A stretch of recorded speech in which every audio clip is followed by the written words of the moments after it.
Haven't covered an NBA video in a long time. I'm going to follow up on the Rockets schedule in another video, probably sometime tomorrow. I want to go over the Rockets schedule, having rumored 8 out of 9 games to start the season on the road. So I wanted to address that. A lot of people have been asking me about that. So I wanted to talk about a very interesting topic and article that just came out according to CBSSports.com. The link is right here, and it's at the bottom of the description. You guys want to check it out. With the NBA expansion rumored, a look at the pros and cons in prospective cities. It says the league is rumored to be looking into several cities, including Seattle still. Well, of course. It says, let the tables here real quick. Let's set the table here real quick. The NBA has wanted to get back to Seattle since it left in 2007. You can go down the road of why the league left and how shady that entire process was. Check out Sonic's Gate if you haven't. But the league has said pretty clearly it values Seattle as a market and it wants to get an arena and get a team back. They just haven't found a team to move. The Kings were saved by David Stern, likely as a result of Stern not wanting to repeat not what happened in Seattle.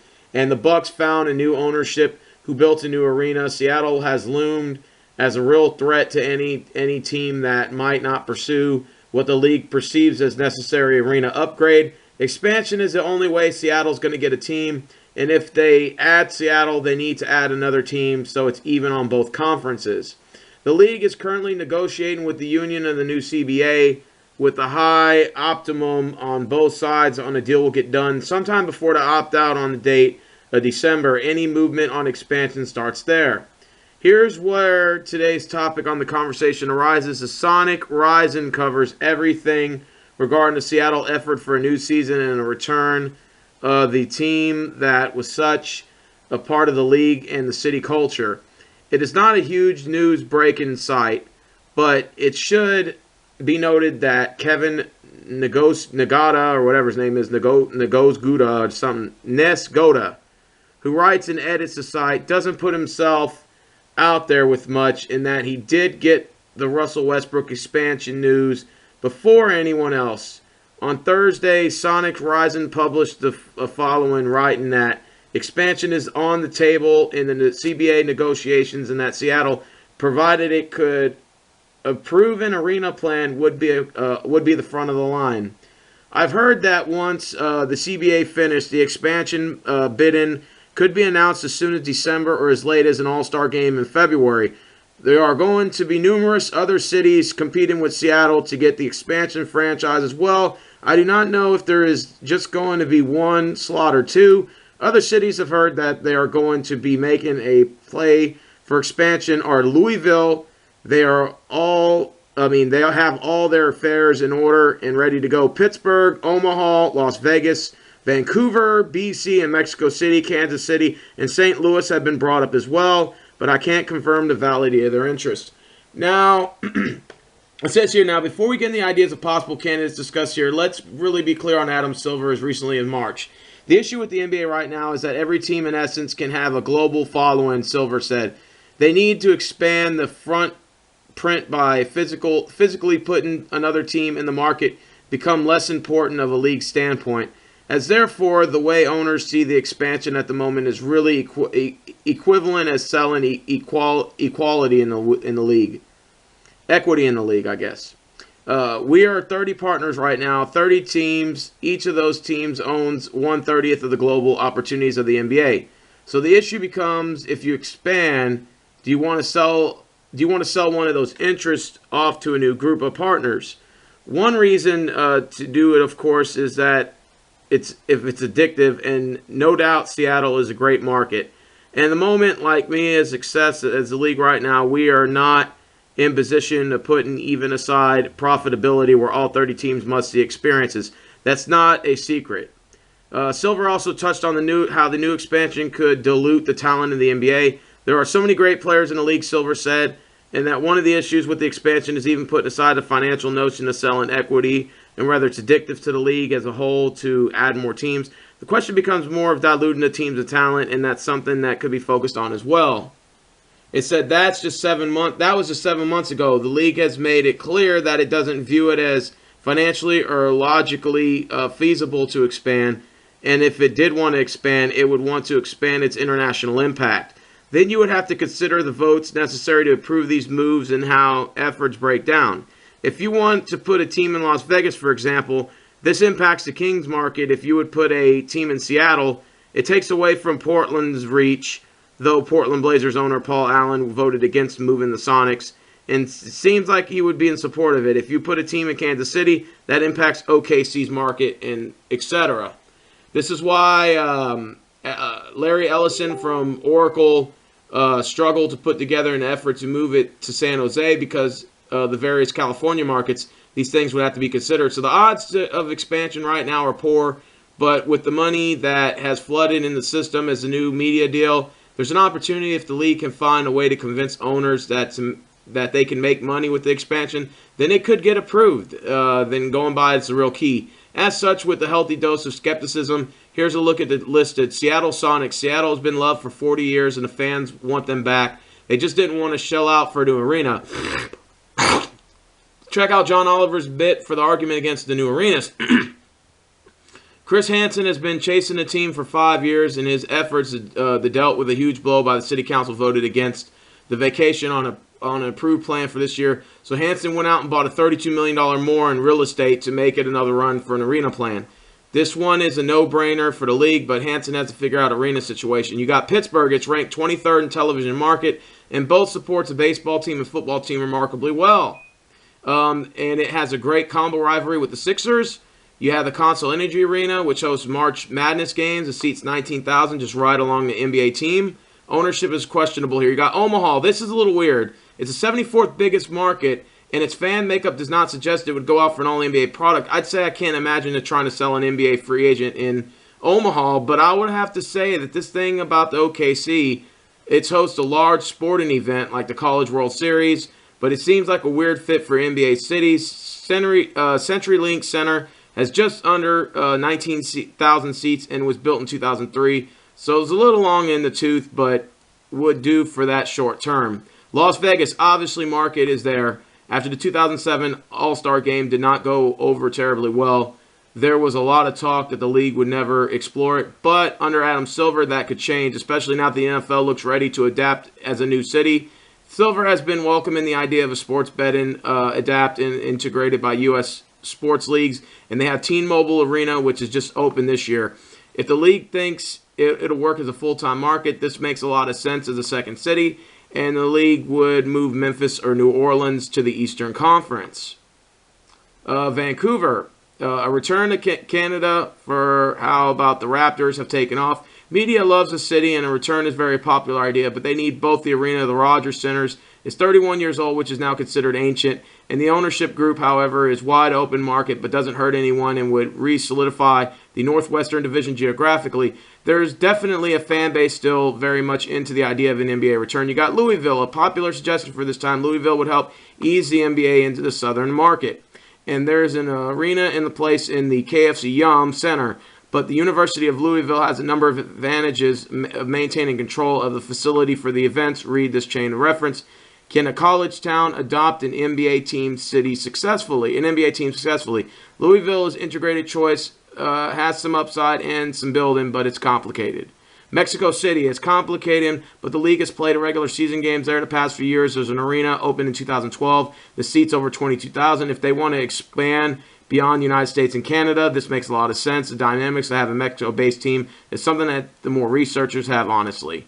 Needs more research, honestly. Kansas City, they built an arena thinking it would lure a team, and then no team came. They haven't been able to find a serious ownership group with major interests that would continue problems of small market team. Kansas City has diluted a market by the Chiefs, Royals, Sporting KC, and the Kansas City Jayhawks, who are hugely popular in the city. The Missouri City Tigers take a smaller share. The Arena Sprint Center opened 10 years ago, so it's no longer the sparkling new place it once was talked about being. But it's still a great condition considering how little it's been used beyond concerts. It's tough to put a fourth professional sports franchise in the 33rd market, even with how basketball crazy in the town it was.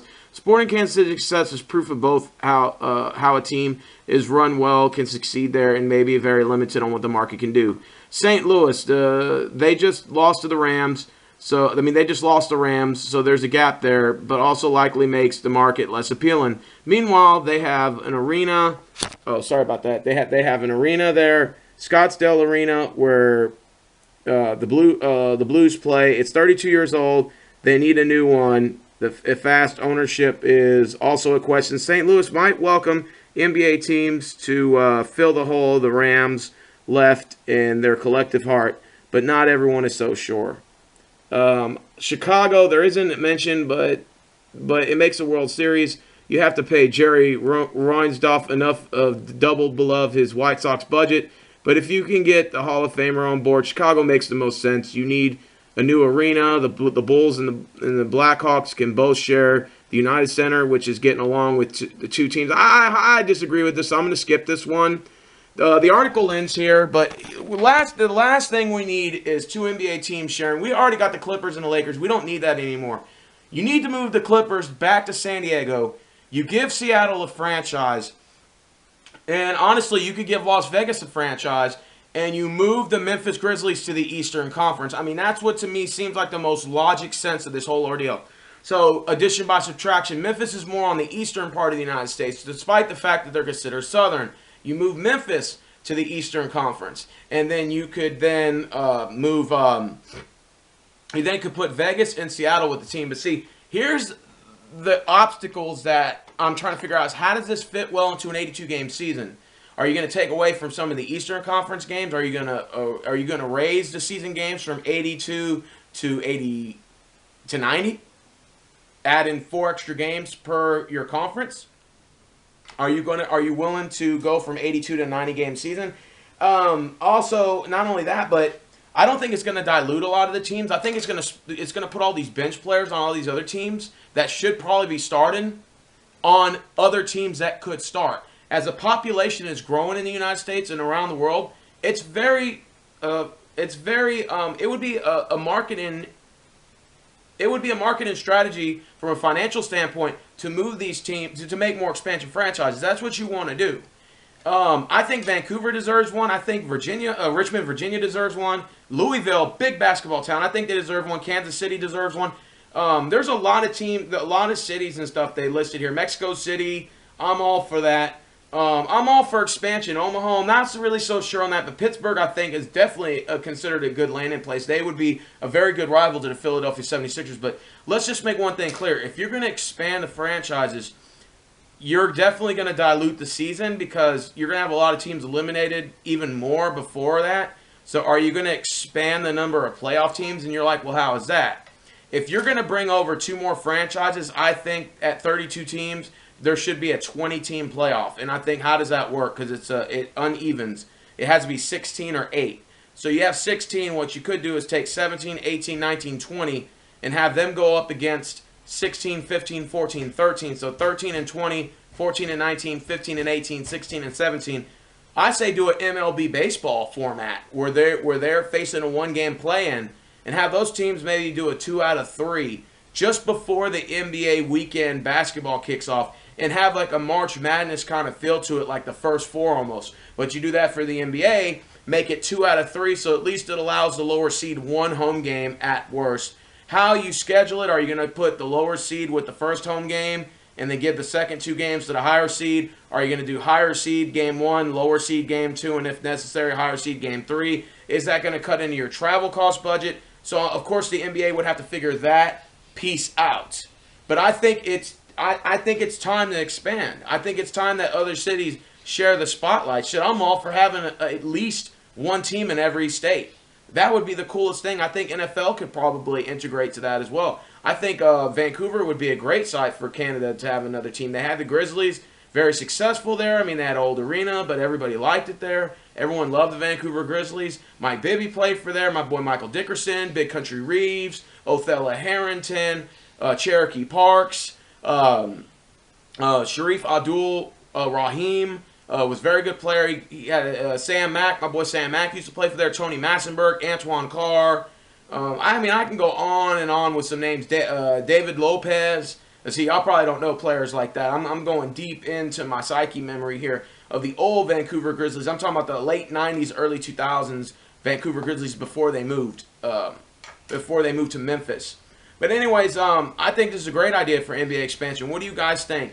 I think if they're going to have an NBA expansion, I think they need to extend the playoff teams because it just doesn't make sense if you're going to have 32 teams, and by mid-season, those extra teams are already out anyway. So it dilutes the value of the race for the playoffs. That's how I look at it. So anyways, that's my thought. I haven't done the NBA article tomorrow. Tomorrow I'm covering Rockets basketball. I'm going to talk about the Rockets schedule, going to the first 7 out of 8 games, starting on the road. I think this is a really good testament to the Rockets, and I'll weigh in some more on that tomorrow. So like, comment, subscribe at the bottom. Tell me what you guys think about possible NBA expansion. Seattle getting the franchise back for the first time since 2007. Could Vegas get a franchise? Could Richmond, Virginia? Could Louisville? Could Pittsburgh? Could Kansas City? Could Mexico City? Could Omaha? All these cities are now coming into the names. But, of course, it's probably going to take years before we see what's going to happen. So, anyways, if you ask me what 2 franchises I think right now deserve a city, I say Vegas and Seattle. I think that's highly marketable, and I think that's where the money's going to be at right now. And then I think later on you probably could add more teams. But as of right now, that's my set. That's my take on it. That's my opinion, my thoughts to this article. Articles at the bottom of the description. Like, comment, subscribe. I'm signing out.